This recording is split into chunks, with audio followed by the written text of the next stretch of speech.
Bonjour à tout le monde et une fois de plus, bienvenue encore sur cette chaîne. Je suis Lionel Simon, votre humble serviteur et vous savez que je voyage beaucoup. Et dans mes marches, j'ai rencontré un certain monsieur Ekoman avec qui on va parler d'un thème un peu particulier aujourd'hui. Pour le moment, je garde le suspense car c'est après que je vais vous dire de quoi est-ce qu'on va parler dans cette vidéo.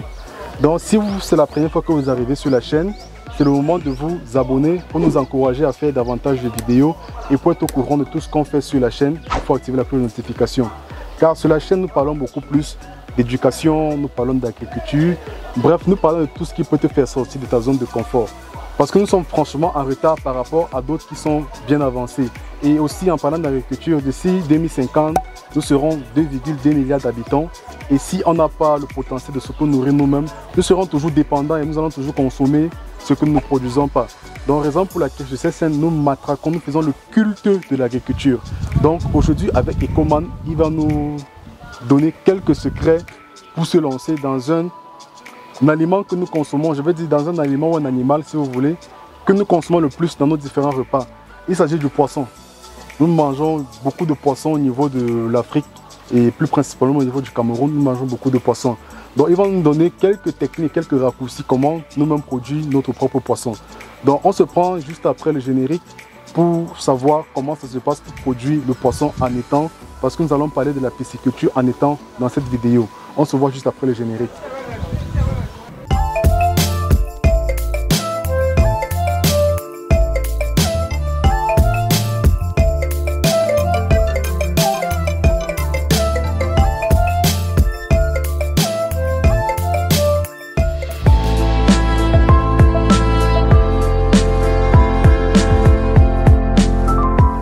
Bon, de retour dans la chaîne, nous sommes donc avec monsieur Ekoman.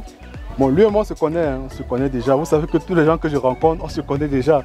Si je me mets à présenter monsieur Ekoman, vrai de vrai, vous allez regarder la vidéo, c'est de demain jusqu'à demain, je n'aurai pas fini de présenter ses casquettes. Il va se présenter avec une seule casquette aujourd'hui. La casquette de pisciculteur d'ingénieur. Bon, il se présente, c'est mieux. Comment je commence à le faire? Vas-y gars, vas-y. Bien, je suis le nommé Ekoman Côté Stéphane.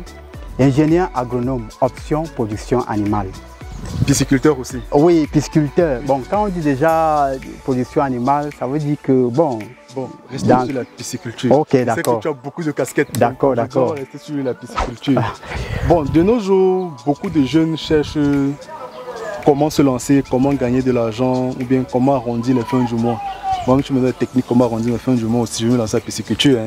Donc beaucoup de jeunes cherchent donc comment se lancer, comment arrondir les fins du mois parce que les temps deviennent de plus en plus durs.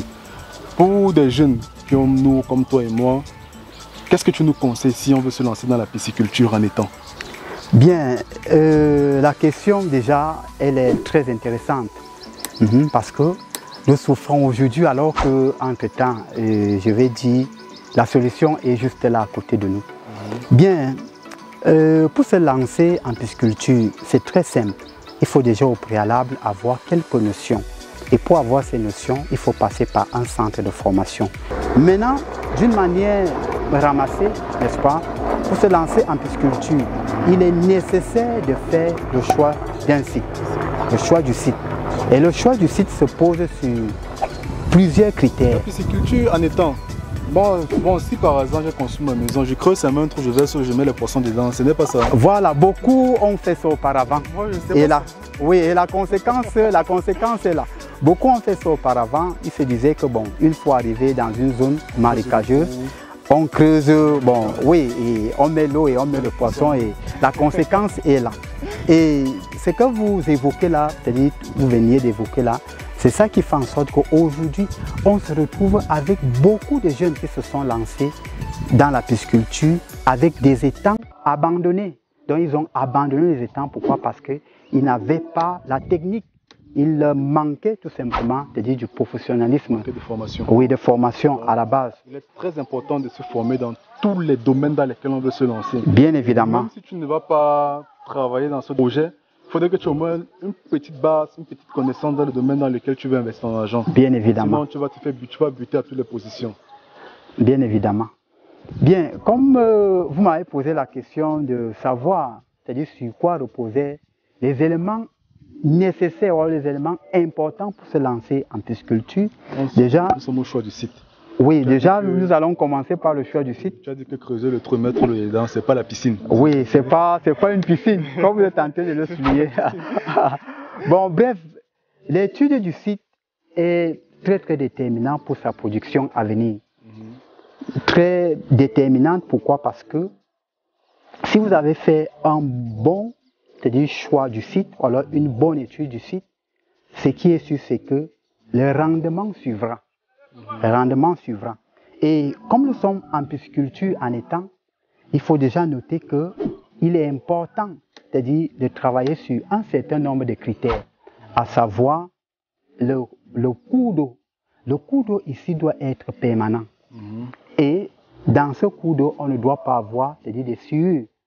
Donc voilà, le cours d'eau ne doit pas avoir, c'est-à-dire des éléments qui le souillent.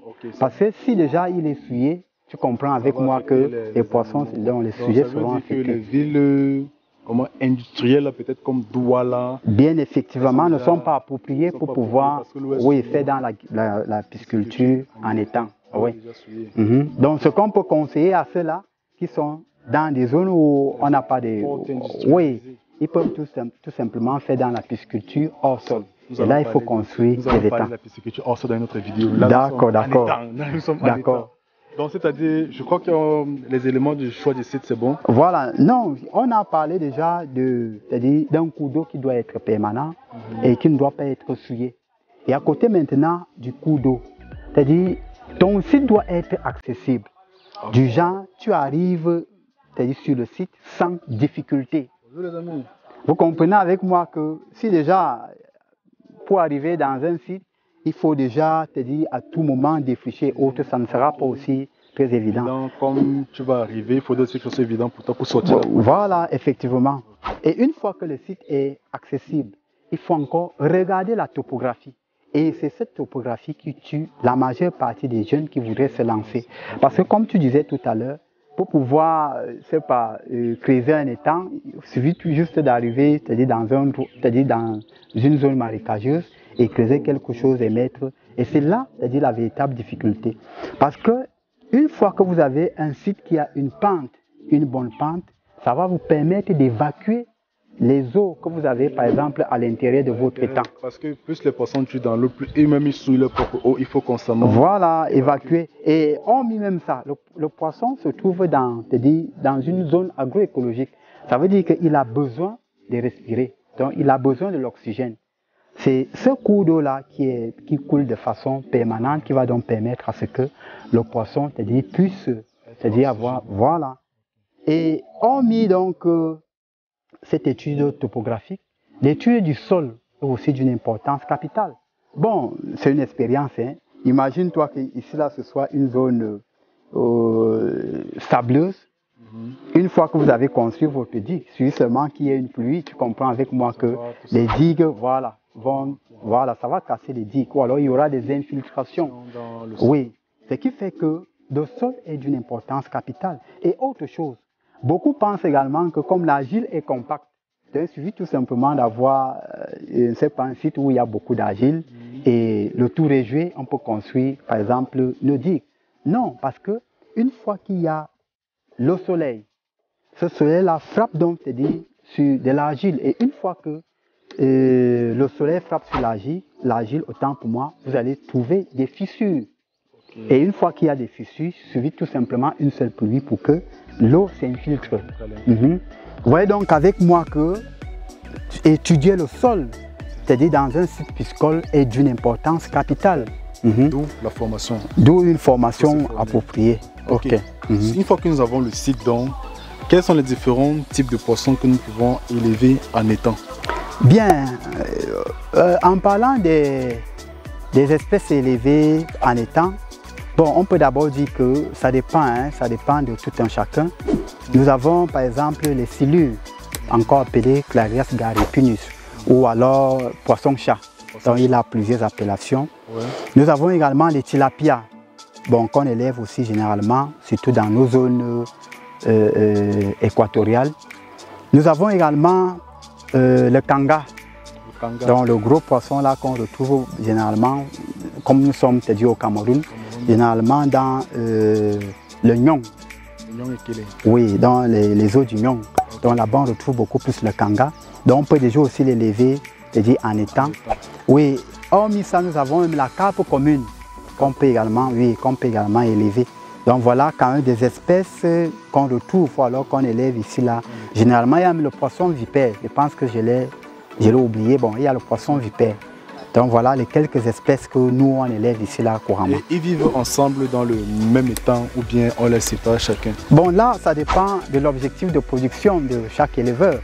Moi par exemple, je peux décider de faire dans la monoculture. Ça veut dire que j'élève une seule espèce. Oui. Et quelqu'un d'autre peut se décider à élever 2 espèces dans la polyculture. Donc, et là, ça va dépendre, c'est-à-dire des types que tu pourras associer parce qu'il y a certains poissons qui sont cannibales. Ça veut dire qu'ils peuvent facilement consommer les autres. Mais maintenant, oui, effectivement. Et là, il faut voir tout ça et voir même les proportions. C'est par proportion, c'est-à-dire ensemencer par exemple dans un étang piscicole. Le poisson mètre carré. Oh oui, donc c'est dans ce sens-là. Donc ça dépend de l'objectif de tout un chacun. Bon, tout à l'heure, on a dit que les petits poissons mangent les gros poissons. Est-ce qu'en pisciculture aussi, c'est un avantage d'élever des espèces qui pourront servir d'aliment pour les autres? Bien évidemment. Pour chuter une fois dans l'alimentation, pour que tu me parles une fois de l'alimentation un peu en général de la pisciculture en étang. Bien évidemment, bien évidemment. Donc beaucoup même préfèrent ce choix-là. Je vais prendre un exemple pour qu'on se comprenne. Je peux décider par exemple dans un système de polyculture, c'est pas de mettre en association le Clérias gariepinus et par exemple le tilapia. Mais maintenant, le tilapia a une particularité, c'est qu'en captivité, il pond beaucoup. Et là, on peut se retrouver avec des effectifs pléthoriques. Mais maintenant, quand on a ces effectifs-là, on ne peut pas les nourrir. On ne peut pas nourrir c'est-à-dire cet effectif. Et maintenant, comme on ne peut donc pas les nourrir, il faut chercher une alternative. Ça veut dire qu'on va prendre, c'est-à-dire, comme je disais que c'était en association avec le Clérias, le Clérias va donc se nourrir de ces petits alevins, ou alors de ces alevins, il voudrait dire, et il va grandir. Ça fait donc que pour réduire par exemple mon alimentation, je nourris les tilapias. Et les tilapias en retour nourrissent plutôt les Clérias gariepinus. Ce qui fait que c'est un peu... Voilà. Et ça te fait gagner. Donc c'est dans ce sens-là que beaucoup choisissent même la polyculture. Donc au fait, moi je crois que l'alimentation en étang, c'était comme on prenait juste la nourriture au village, on lançait aux poissons, les poissons mangent seulement. Ou bien il y a les aliments chimiques aussi. Des éléments chimiques, bien comme la provenderie des poissons aussi. Bon, ce que vous êtes en droit de savoir ici, c'est que le rôle de l'alimentation, c'est quoi? C'est couvrir les besoins des animaux afin de nous apporter donc ce dont on a besoin. Donc l'alimentation, c'est déjà en fonction de l'objectif de production. Moi, par exemple, mon objectif peut être quoi? Avoir de la chair du poisson pour pouvoir consommer. Et toi, ton objectif peut par exemple avoir des alevins. Donc c'est dans ce sens-là que nous devons alimenter par exemple le sujet. Et comme le cas que vous avez pris là tout à l'heure, oui, il y a, oui, au village, ce n'est pas parce que nous sommes au village et qu'on n'a pas déjà des moyens. À preuve en est que les granulés coûtent excessivement cher. Et là, voilà, net. Et là, il faut trouver des moyens, des sources alternatives pour pouvoir, je ne sais pas, alimenter nos sujets.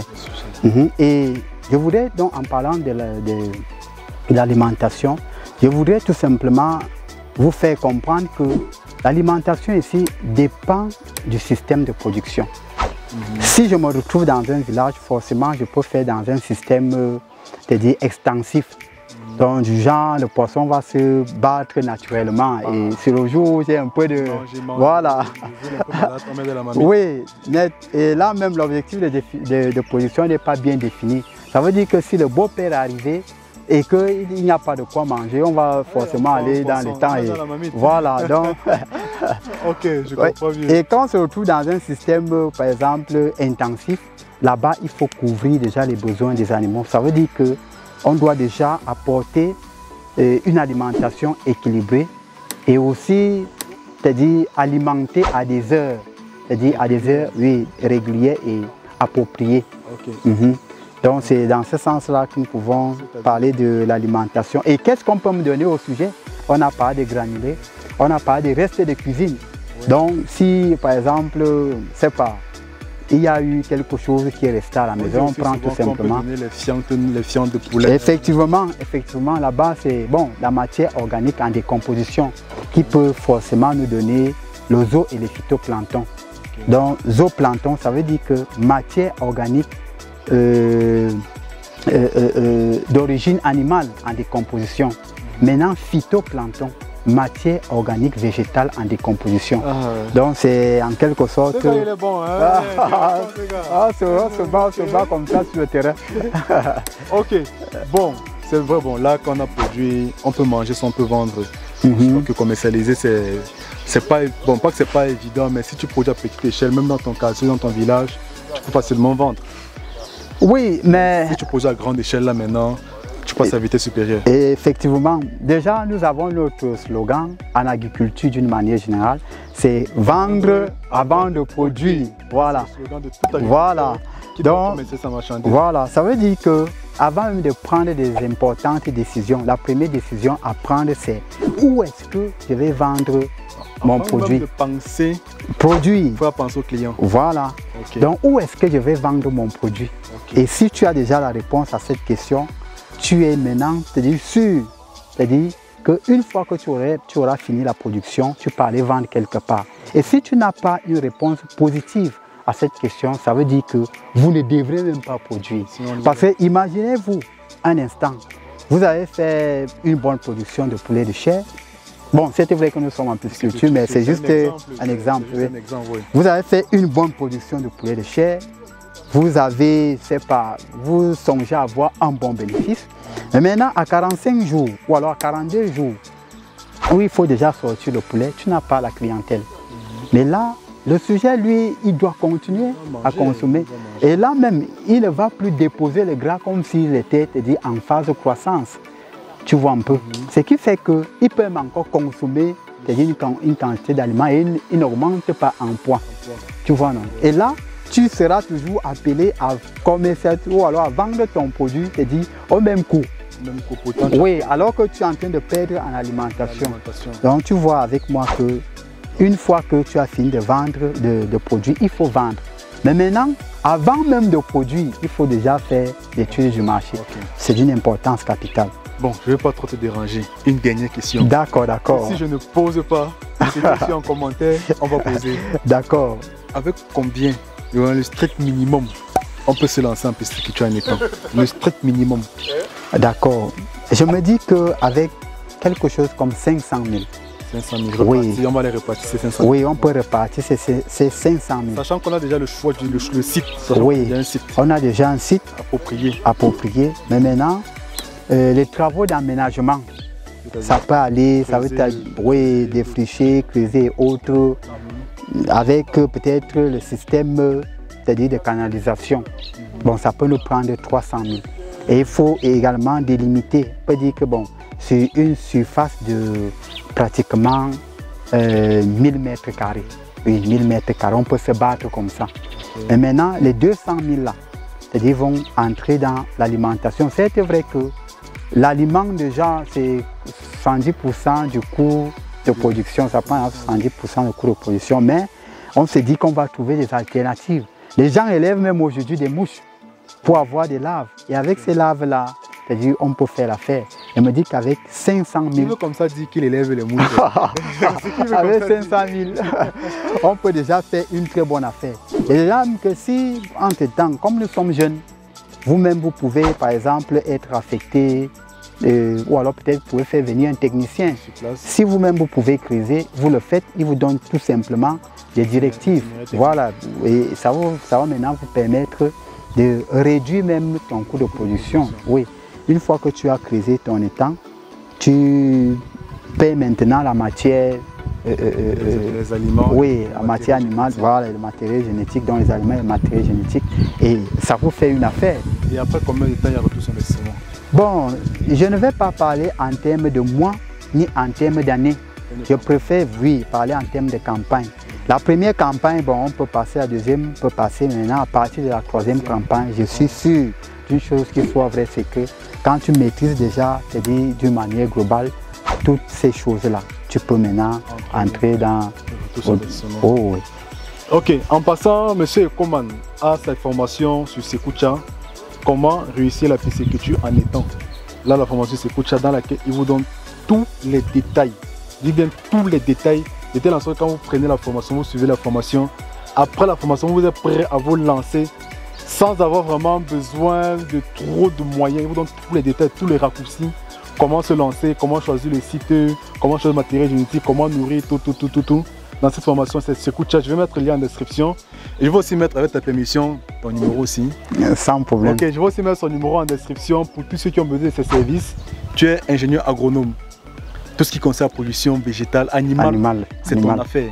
Donc l'autre là, on te tape on se bat sur le terrain. Donc c'est-à-dire l'élevage des lapins, l'élevage des poulets de chair. Oui, tout ce qui concerne... Oui. Même les porcs et consorts. Oui.